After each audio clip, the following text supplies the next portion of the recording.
Today on the live stream, the call was, Alden, try fishing for Siberian Gudgeon. Supposed to be really good today, and I'll give it a go. Yeah, the Siberian Gudgeon. I'm still missing that one too. So of course I have to try it. Siberian Gudgeon as a trophy here at Lower Tunguska. That would be really, really great. I haven't even caught one as a trophy yet. So that would mean, for me, a new star. And this is what it looks like here right now. I've been at the spot for about 30 minutes and already caught a few Siberian Gudgeons, also with pretty decent weights. But to be fair, I have to say, the frequency isn't super high, especially for such a very small fish. But of course, if you have a shot at ticking off a trophy here, then you take that shot and try it out. So right now, here at the Tunguska, in the sidearm, nicely with a very fine setup and a size 18 hook. We'll take a closer look at the setup in a moment. And like I said, so far, I'm already quite happy. The fish sizes are already pretty good, and for now, I'll just stay here a bit longer, just keeping an eye on the Siberian Gudgeon while going AFK, of course. Always make sure that the line stays nicely tight so you actually notice the bites, because with these tiny fish, there's barely any movement at the rod tip. Sometimes you just see the line drifting a bit, and that's already a good moment to strike. Let's have a quick look into the setup. So this is how I've got it rigged right now. I'm using my picker rods, so nice and small.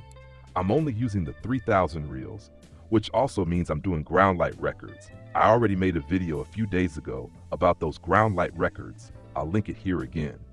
There was a nice bonus today. On Sunday, got 600 silver extra for 2 weekly records I was able to get with this ground light fishing. Yeah. And now again, in this case, I'm also using a size 18 hook and caddis larvae as bait. And the whole thing with a stone-colored sinker. Because yeah, most of the ground here is stony or gravelly. And to keep the scare effect as low as possible, I use this lead color. You can, of course, bring some variation in with the casting distance, and maybe even need to, depending on where you're standing. If you're not using a rod pod, you might even be standing closer to the water, and accordingly, you can set the line clip to somewhere between 9 and 12 meters, and then you're hitting the area where the gudgeons are. I've got mine set to 11, actually 12 meters right now, and so far, that's working really well. So cast it straight back out, just loosely cast straight ahead. Yeah, for now, I gotta say, I'm already quite satisfied. This isn't gonna be a spot where you make huge amounts of cash. It's really just about ticking off a trophy here. Yeah, and that's what it looks like at the moment. Really nice sizes in the records. Here again, the German records. So it's definitely realistic that you can tick off your trophy here at this spot.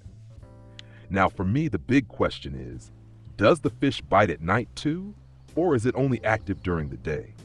And what else can bite here? So now, of course, the motto is test, test, test. I'll definitely keep testing this. Head over to the spot, and if you're missing this fish too, just try it right here.